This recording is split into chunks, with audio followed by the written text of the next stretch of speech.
30 మాసాలు గడుస్తుందా? 30 మాసాలు గడుస్తుంటే నువ్వు 3 లక్షల ఉద్యోగాలు కల్పిస్తానవా? 30 మాసాలల్లా 3 లక్షల ఉద్యోగాలు కల్పిస్తా అని చెప్పిండు.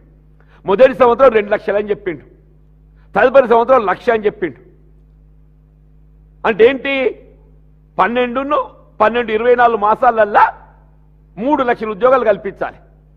30 మాసాలల్లా 3 లక్షల ఉద్యోగాలు కల్పించాలి. 30 మాసాలల్లా 30,000 ఉద్యోగాలు కల్పించినవే కనీసం. 30 మాసాలలో కనీసం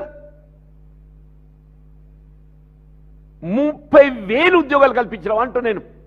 30 మాసాలలో కనీసం 30,000 ఉద్యోగాలు కల్పించినావు అంటూ 3 లక్షలు పక్కన పెట్టాను ఆయన. 17,000 ఏమో కల్పించి ఉంటాడే. 17,000 సంథింగ్ లెస్ దాన్ 20,000. నీ ప్రభుత్వం సగం కాల పరిమితి ముగిసిపోయిందా?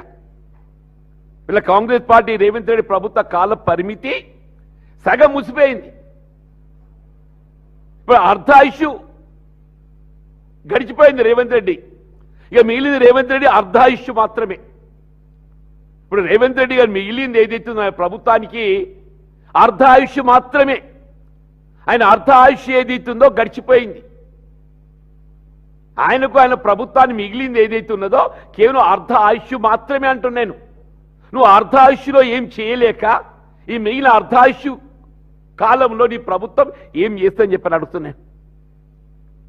ఇలా ముందు ఏదైతున్నదో నువ్వు వీళ్ళ పాఠశాల విద్యా వ్యవస్థ మెరుగుపరచు, ఉన్న విద్యాలయాలను పటిష్టపరచడానికి ఏదైతుందో ఆంగ్ల మాధ్యమ బోధన సదుపాయాలు మెరుగుపరచు. ఇప్పుడు వేకెంట్ టీచర్ పోస్ట్ భర్తీ చెయ్యు, వేకెంట్ టీచర్ పోస్ట్ భర్తీ చేయి.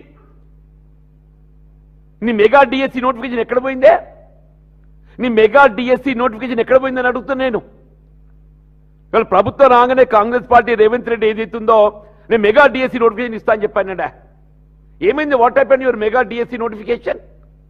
ఇలా పోలీస్ కానిస్టేబుల్ ఏదైతుందో ఇదే డీజీపీ గారు 19,000 పోలీస్ కానిస్టేబుల్ ఉద్యోగాలు ఖాళీలు ఉన్నాయని చెప్పి పేర్కొంటే 5,000కు నోటిఫికేషన్ ఇస్తా అని చెప్పారు. ఎక్కడ చదివిను?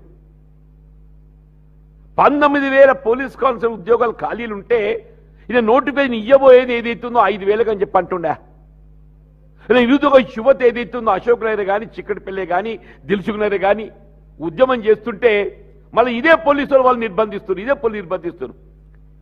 పోలీస్ కానిస్టేబుల్ ఉద్యోగాలు భర్తీ చేయాలని చెప్పని నిరసించి ఉద్యమిస్తే ఇదే పోలీసులు వాళ్ళను నిర్బంధనలు తీసుకుంటున్నారని చెప్పండి. ఇది ఎక్కడి న్యాయం అని చెప్పి అంటున్నాయి. రేవంత్ రెడ్డి గారు ఏదైతుందో ఆల్రెడీ నీ అర్ధ ఆయుష్ ప్రభుత్వం ఏదైతుందో గడిచిపోయింది. ఇక మిగిలింది నీ ప్రభుత్వానికి అర్ధ ఆయుష్. ఇలా రేవంత్ రెడ్డి గారి ప్రభుత్వాన్ని మిగిలింది అర్ధ ఆయుష్ గడిచిపోయింది. ఈ అర్ధ ఆయుష్లో ఏదైతుందో నువ్వు ఏమీ చేయలేకపోయినవు. ఇవాళ విద్యాశాఖ నీ దగ్గర ఉన్నది. విద్యా వ్యవస్థ ఏ విధంగా మెరుగుపరుస్తావు? కొనసాగుతున్న ప్రభుత్వ పాఠశాలను ఏ విధంగా మెరుగుపరుస్తావు?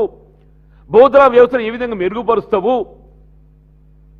దానికి సంబంధించి నిర్ణయం తీసుకోక నేను 26,000 పాఠశాలలు మూసేస్తా, 4,000 కొనసాగిస్తా. ఇది ఎక్కడ ఆయన ఒక కొత్తబడి పెట్టు అని చెప్పని నీ రైట్ టు ఎడ్యుకేషన్ యాక్ట్ విద్యా హక్కు చట్టం బోధిస్తుంది, మరి పేర్కొంటుంది. విద్యా హక్కు చట్టం పేర్కొంటుంది అంటున్నా నేను. ప్రతి ఆవాసితంలో, ప్రతి నివాసిత ప్రాంతంలో ఒక పాఠశాల పెట్టు అని చెప్పని రేవంత్ రెడ్డి గారు చేసి రాజ్యాంగ నిబంధనలు ఉల్లంఘించే విధంగా ఇలా యూపీఏ ప్రభుత్వం ఏదైతుందో విద్యాకు చట్టాన్ని పట్టుకొస్తే దాని భిన్నంగా ఏదైతే దాన్ని నీరు గార్చేట్టు ఈయన పాఠశాల మూసేస్తారంట. ఇవాళ ఏదైతే ముందుగా ఏదైతున్నదో ఇవాళ ఈ ఫీజు రియంబర్స్మెంట్కు సంబంధించి ఇవాళ మొత్తం విద్యార్థి లోకం ఏదైతుందో ఆందోళన చెందుతుంది. మొత్తం విద్యార్థి లోకం తల్లిదండ్రులు, నిరుపేద వర్గాల తల్లిదండ్రులు, పేరెంట్స్ ఏదైతుందో వాళ్ళ విద్యార్థుల భవిష్యత్తు వాళ్ళు ఏ విధంగా చదివించుకోవాలి, ఇలా ప్రభుత్వం ఏదైతుందో వాళ్ళు తోడు నిలిచి వాళ్ళ ఫీజులు ఏదైతుందో భారం కాకుండా వాళ్ళపై చదివిస్తుందని చెప్పి అనుకుంటే ఏదైతున్నదో ఆ ఫీజు రియంబర్స్మెంట్ పథకాన్ని వీళ్ళు నీరు కాచే విధంగా జీవో 9 పట్టుకొచ్చిండే. నువ్వు జీవో 9 వెంటనే రద్దు చేయి. వీళ్ళ విద్యార్థులు ఏదైతుందో వాళ్ళ పేరెంట్సే ఏ విధమైనటువంటి ఒక చెల్లింపు లేకుండా వాళ్ళ చేరిక ధృవీకరింప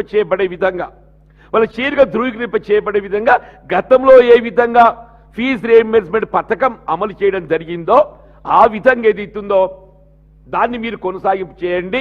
ఆ ఉన్న బకాయిలు ఏదైతే 10,000 కోట్లు ఉన్నాయి. నేను చదివిన ఆర్ కృష్ణయ్య గారు రేపు 30 తారీఖు ఏదో పిలిపించిండా. ఆర్ కృష్ణయ్య గారు ఒక పిలిపించిండు, నేను చదివిన ఎక్కడ 30 తారీఖు ఏదో ప్రభుత్వ కార్యాలయం ముచ్చరించాలని ఏదో పిలిపించినట్టు. అంటే ఏంటి, ఏ పరిస్థితి, ఎక్కడికి పోతున్నావు నువ్వు? అన్లెస్ ఈ ఫీజు రీయింబర్స్మెంట్ పథకం ఇవాళ ఏదైతే ఉందో నువ్వు జీవో 9 రద్దు చేయి. ఇవాళ గతంలో ఏదైతే ఉందో ఏ విధంగా విద్యార్థుల తల్లిదండ్రులపై ఏ విధమైన ఆర్థిక భారం లేకుండా ప్రభుత్వం భారం వహించేట్టు వీళ్ళ అమలు చేయడం జరిగిందో దాన్ని కొనసాగింప చేయి. వాళ్ళకు విడుదల చేయవలసిన 10,000 కోట్లు నువ్వు తక్షణమే విడుదల చేయి.